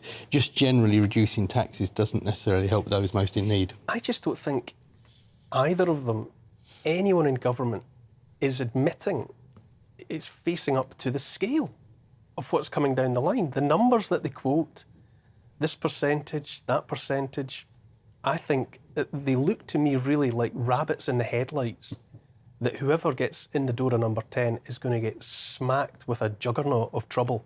Yeah. I mean, the months ahead, I don't know. If it was me, I think the first thing to do is to be honest with people once and for all and concede what a monumental list of error has put us in the position that we're in, and that is going to have brutal real-time consequences for hundreds of thousands, if not millions, of British people. Well, we're looking at, aren't we? I think we're looking at between 8 to 16 million people who are going to struggle with their energy bills, with their food bills. She's going to have an emergency budget, but she does need to actually grasp the nettle and understand the enormity of the task that's in. I think she's got a more enormous task than virtually any Prime Minister since the war in front of her. Lambert, you've been around these houses over the years. Are they being honest and realistic about what is actually coming? I don't see that the government has it in its gift, even if it wanted to save people from what's happening. Well, the first thing I need to wake up to is the fact that this cost of living crisis, in my view at least, is from the energy crisis, and the energy crisis is because of our absolutely insane energy policies. We've got £1 trillion worth of gas under our feet, and we're not using it. We've got coal. I won't do my normal energy rant, but the first thing is they should recognise that. The second thing is, and I'm interested to know if Keith can answer this, is Liz Truss able to do what Neil's asking? Can she step up to the plate and say, well, actually, successive policies, not just by the Tories, but by Labour as well, have got us into a situation where the poor are going to pay the brunt. If you're earning £100,000 a year, you're probably going to be all right. But if you're on 10,000, you'll be going to the food banks that we were talking about earlier on. Yeah. No, that's the truth, isn't it? Yeah, and that's a fair question. Many people are just not going to get through this. No, that is a fair question, and in the last couple of weeks, we have seen Liz's campaign change. We've seen her approach to it. She's recognising that now. And in the initial part, as I said earlier, in her initial campaign, she was just looking at tax cuts. That isn't the answer. The answer has to be specific aid for those who are the most needy. And also, she's talking about fracking. She's talking about the atomic future. You know, we have just allowed ourselves to become dependent on other countries. That's outrageous. We have so much resource. What were your emotions around this topic, Tonya? This, to me, this contest, which is a farce, a pantomime. I'm unable to invest it with any genuine importance. How do you feel contemplating yet another individual in number 10? Well, as you said, it's completely farcical. These people were in government when they did what they've done to us, and we are in part because of the energy crisis. But really, we are here because of the way our government behaved during lockdown, which we know was a complete money waste. We paid all those billions of pounds to get people to stay home and not work.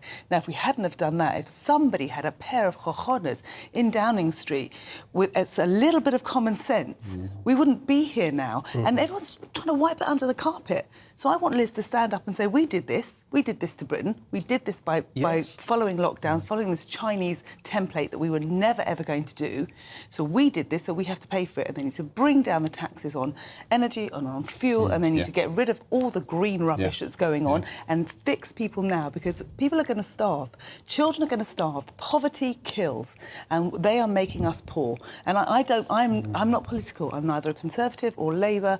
I have no affiliations with any political party, but I'm sick of them making a mess of the world we live in. That's right, Keith, isn't it? The number one job in the in-tray is really to stand on the steps of Downing Street and admit that this is a set of wounds, self-inflicted wounds, that someone has to take responsibility for, acknowledge how much was done wrong. And it's not about incompetence. This was about a set of tactics that were applied and followed for specific reasons to get people under control, to get people fearful, and someone has to stand up and take responsibility for that. Liz, Rishi, whoever. Well, to a degree, I agree with you, but I don't think you can lay all the blame on the Conservative Party, we were in a situation that no one... Sorry, I'm so loath to interrupt you. Yeah, May I just say that £360 million was spent by the Conservative government on scaring the British nation. That was just in the PR and the press. That's quite something, isn't it? If we had that money in a bucket now, we could be helping the poor with that. So you have to stand up and take the blame. Otherwise, we're never going to trust you, ever. What do you say? Can I talk now? Yes. Is that okay? Yes, there were mistakes made, of course, but that's because everybody in this room now has the benefit of hindsight. Well, people were saying it in a time frame that's now measurable in years, that these consequences were going to be the consequences. And those people were shouted down, cancelled, silenced, ridiculed, and all the rest of it. It's not about mistakes made. There might have been mistakes made in the first couple of weeks, but they were pursued and prosecuted to the nth degree, and we've ended up where we are now. And someone somewhere should at least stand up and say, yes, that's what happened. Well, I think what Liz needs to do is say, we are where we are, and we have to now grasp the nettle, and we have to get on, we have to move on, and we have to sort the problems that we face. But you know, the energy crisis, that isn't everything to do with the Conservative government. Yes, some decisions that weren't made 10 years ago, 20 years ago, 50 years ago, we're reaping the rewards of that, such as our nuclear plans and so on. But at the end of the day, it is the war in Ukraine that's made this happen in the way that it has. It's Oh not. no, come on. The disaster. Come on, we've got world food shortages, we've got world energy shortages, and Germany has the same problem. Germany has the same problem. We would have been in a position to weather it. We would have been in a position to deal with it had we not followed ruinous green policy zealotry that made us that undermined our independence and our ability to take care of ourselves, as happened all across Europe. Well, that's one good thing, because not mistakes, that's ideologue. Liz has said that she will counsel the Green Levy. So she's recognising that. We're going to run out of time here. Keith Prince, thank you so much for coming in and weathering all of that. It's been a pleasure being talked over. Thank you for coming in. Moving on, though, to something altogether different. An Egyptian archaeologist has called on the British Museum to return the Rosetta Stone to Egypt. The 2,200-year-old artefact, a star attraction, has been in the museum in London since 1802. The stone is inscribed with a decree in hieroglyphs and also in the everyday demotic language of ancient Egyptians, as well as ancient Greek, making it key to translating the Egyptian scripts. Archaeologist Mario Trabucco della Torretta joins me now to consider the implications of such a request. Thank you very much for joining me, Mario. Good to see you. Thank you very much for having me. What does the Rosetta Stone mean to Egyptians and to Egypt, would you say? It's definitely one of those iconic artifacts, one of those things that you instantly see and you say, that's Egypt. And I understand why they would ask for it. I think we may have lost Mario. I think we will move on. Len, the Rosetta Stone, it's quite an item, quite an icon. It comes with a cousin called the Elgin Marbles. The Please British... don't call them Elgin. They are the Parthenaic. Okay. Phases and freezes. Good Don't point. name Well them made. after that John Bruce Black guy. Forget He's him. got a receipt. This is the thing. We're very good at getting stuff from other parts of the world and then bringing them here with the marbles. They've got a museum. Britain said, if you've got a place to put them, we'll give them back. Now, it's easier with the Rosetta Stone. It's less trouble. But we just don't seem to want to give back what the Empire brought here. And I don't think it's a good look. It's got enormous implications, hasn't it, Tonya? Yes, it has. I think we've got Mario back, actually. Do we have Mario back? Hello, Mario. Yeah, I'm sorry we lost you. I'm so glad to see you back. You were telling us what the Rosetta Stone means to Egypt and the Egyptians, and you mentioned the word iconic. Absolutely. It's one of those artifacts that you actually see it and you say Egypt immediately. And I understand why they would want it back. And I can sympathize. I actually have a great admiration for Dr. Awas, who is the chief of antiquities in Egypt. And I understand why he's moving the case. The problem is that it's not theirs anymore. And these objects are actually pieces of heritage, but at the same time, they're also pieces of property in a way. So they have had a history as objects themselves. So they've been collected, they've been shared, they've been lost, they've been found, sold and bought, etc. So this is something that we should respect, and that's why I slightly disagree with what Dr. Awas is actually trying to do. As I said, I have great admiration for him, but on this particular point, I think it's wrong. As you were mentioning, this piece of stone, this decree, royal decree from King Ptolemy, was basically from 196 BC. This was found in Egypt by French forces, and they found it just by chance. They were making groundworks in order to make a fort, and then it was taken from the British, because obviously they won after the Battle of Abu Qir. They made a settlement, and the settlement was not just between the British and the French. There were the Ottomans as well, and the Ottomans were the rightful owners of that stone, as with everything else that was in Egypt, because they owned Egypt before it was actually invaded by the French.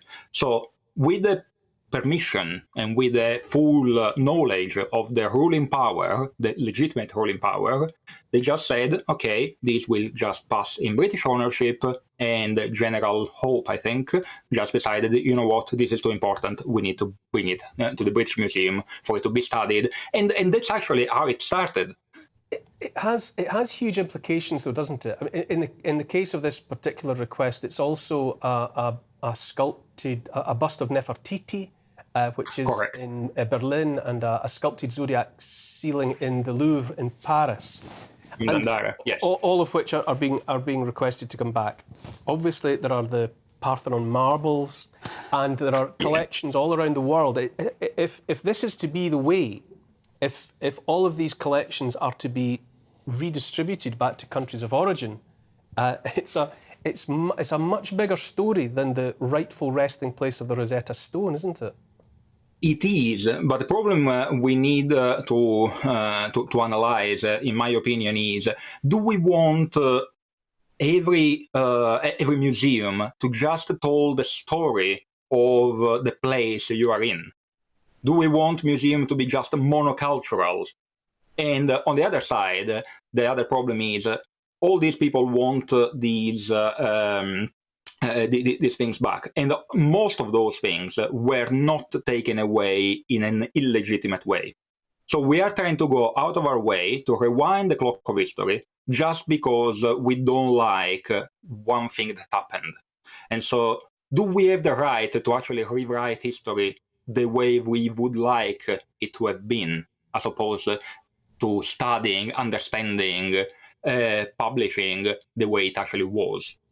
Marco, I absolutely hear what you're saying, but I cannot ignore the fact that one of my guests here in the studio, Tonya Buxton, is shaking her head and making lots of visual signs of wanting to disagree volubly with what's being said. So can I say that, of course, we don't want just all artefacts to be in the countries they're from. That's why we have something called rotation. We have an artefact rotation.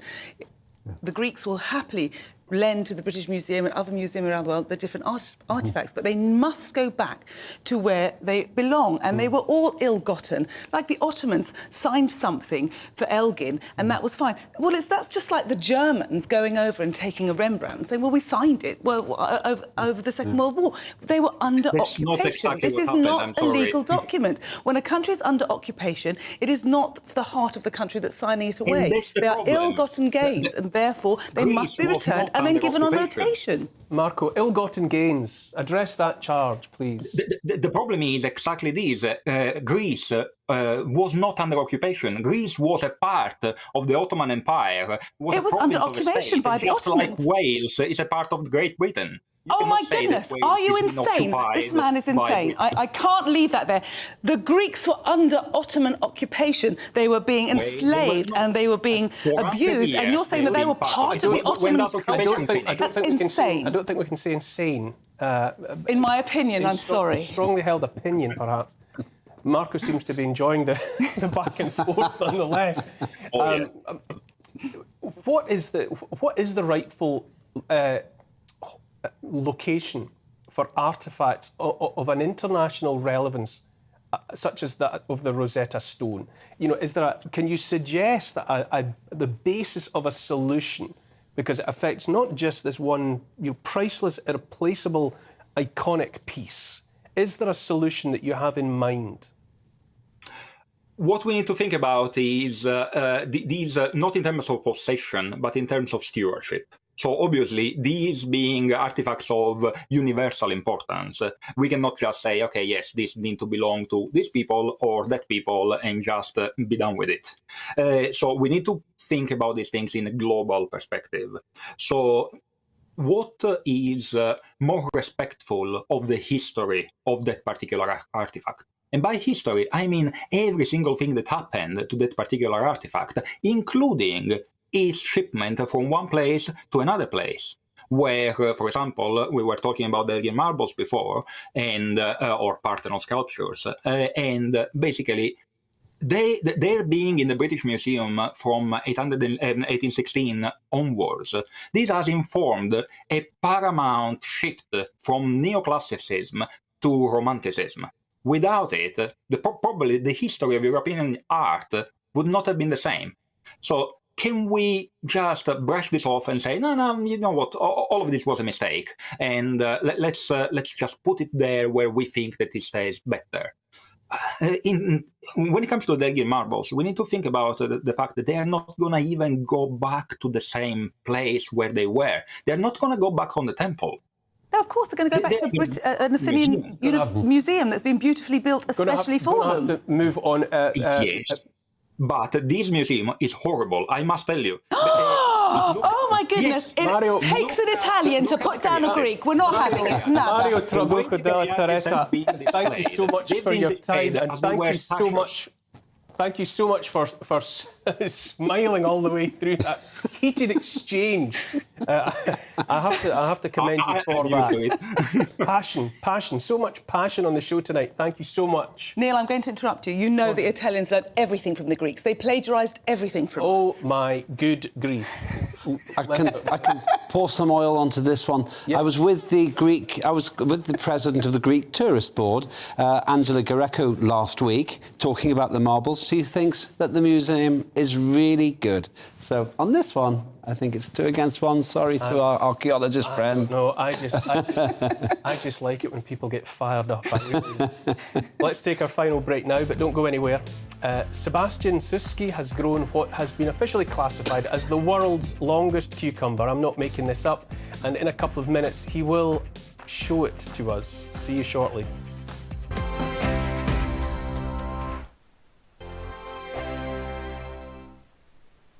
Join my show Farage, 7 p.m. till 8 p.m. Monday through Thursday, and there you will get opinion, analysis, debate, and I'll cover stories that nobody else dares to touch. You've been cancelled. Join the club. Oh my goodness me. And then for the last 15 minutes, talking pints. We're over a drink. We have a civilised conversation with someone. We very often disagree, but we do it in a grown-up way. Come and join me on Farage.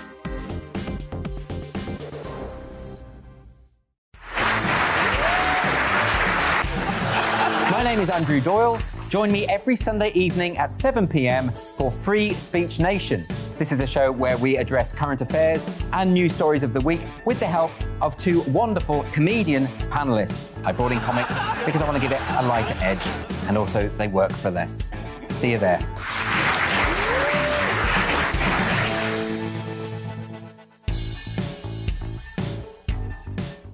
Hi there, it's Stephen and Anne. At breakfast from 6 a.m, you'll always be caught up with everything you need to know, the latest headlines, opinions and debates. We'll bring you the good news and the bad, but most of all, we're here for you. Remember, send in your views and let us know what you would like us to talk about. That's because we're your news channel. And every morning at 6 a.m, it's breakfast on GB News. I'm Dan Wootton. Join me Monday to Thursday from 9 to 11 for the feistiest and most fun news debate on TV, where free speech reigns. I'll bring you a sharp take on the day's biggest stories, bombshell newsmaker interviews, and A-list guests. And I guarantee you, no spin, no bias, no censorship, and no reason to go to bed. That's Dan Wootton Tonight, Monday to Thursdays from 9 on GB News.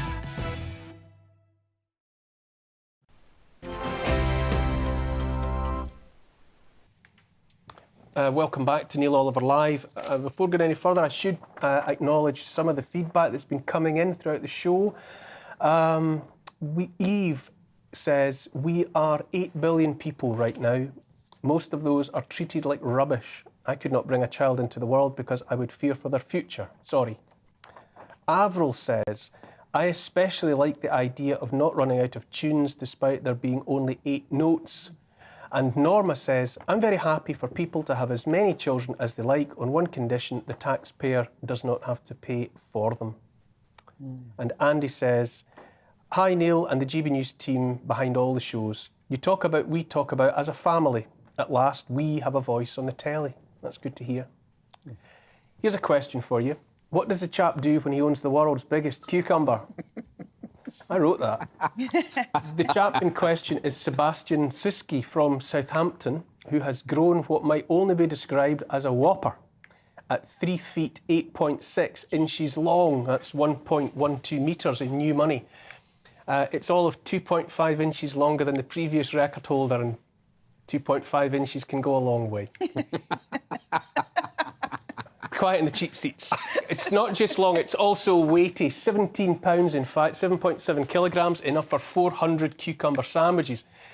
Sebastian is no stranger to outsized edibles, his polytunnel being home also to giant melons and butternut squash. He joins me now. Good evening, Sebastian. Oh my goodness, I can see your cucumber from here. Wow, I got this one, but this is not the biggest one. That is an impressive bit of produce. What is your secret? What is your secret? Growing big. Wow, secret is the seeds and also the soil preparation, most important. But this is not the bigger one. Okay. I'll show you a little bit a bigger one. Okay. So what do you think about this one? I'm not quite sure. Oh my good grief. Now that's a cucumber to be proud of. I can't believe we're doing this. When I don't know where to go with this. When did you realise you had the magic touch? Wow. How long have you been achieving these volumes? So it was started from when I planted the plant. The plants was very strong, straight away growing really powerful, and that would give me signal this could produce something big. And as soon as I see the fruit quite achieve very fast, that was the second signal of alarm said keep looking after this. This is and where you go now, we got the Guinness World Record, the longest cucumber in the world, and this is just my hard work. It's paid back. You see all the pictures what I've been growing for years, and I'm still growing. This is Maro's biggest Maro in Europe. We're looking at we're looking at photographs there, Sebastian, and some of them look like special effects really rather than actual vegetables. Do you eat them, or when vegetables come to that size, are they not so good? Some of vegetables you can eat, but with cucumber, with cucumber you can't. This is just for the record. The seeds will be very. I hope will be lots of seeds inside, but you could have 3 or 4, or even 1 or 2. I hope it's a lot. And then also this cucumber went off in a compost, unfortunately. It will be tough to eat this. Right. But like marrows, you could the fresh from inside, you take it out and they're quite soft because they only grow in like 40 days. 40 to 50 maximum they're growing. So they're growing really quick. And it's all good in there. So pumpkins, obviously, no, pumpkin isn't, pumpkins you could have, you will get, with pumpkins you will have to go to compost straight away after when you take the seeds out without question. So, but tomatoes, runner beans you could grow, all that you could eat there. One last question for you, Sebastian. How popular is this as a pastime? When it comes to growing record breakers, is there a lot of competition in this game here in Britain, further afield? It is. I'm sitting down here. You could see here. I'm an international officer in around the world with the giant pumpkin in Europe. We have over 100 sites, just in the 100 sites around the world with growing giant vegetables and pumpkins and everything. And plus the European one is around about 200. So we're talking about 300,000 people, growers around the world. And the biggest growers in vegetables like marrow, cucumbers, onions, all the stuff is in Britain, is in UK. And this is coming in 2 weeks' time. It's coming in. Yeah, in 2 weeks' time is in movie. I'm going to run out of time with you. I'm going to run out of time with you, Sebastian. You're undoubtedly, though, the king of the cucumbers, and you're welcome back any time. Before you go, one more. That's all from me on Neil Oliver Live. Thanks, as always, to my panel and all my guests this evening. Put that away. Next up, it's the Ministry of Defence. Thanks, Tonya. Thanks, Lambert. My pleasure.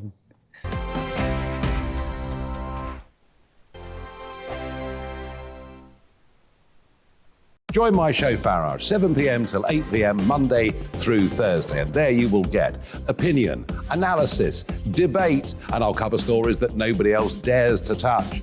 You've been cancelled. Join the club. Oh, my goodness me. And then for the last 15 minutes, talking pints. We're over a drink. We have a civilised conversation with someone. We very often disagree, but we do it in a grown-up way. Come and join me on Farage.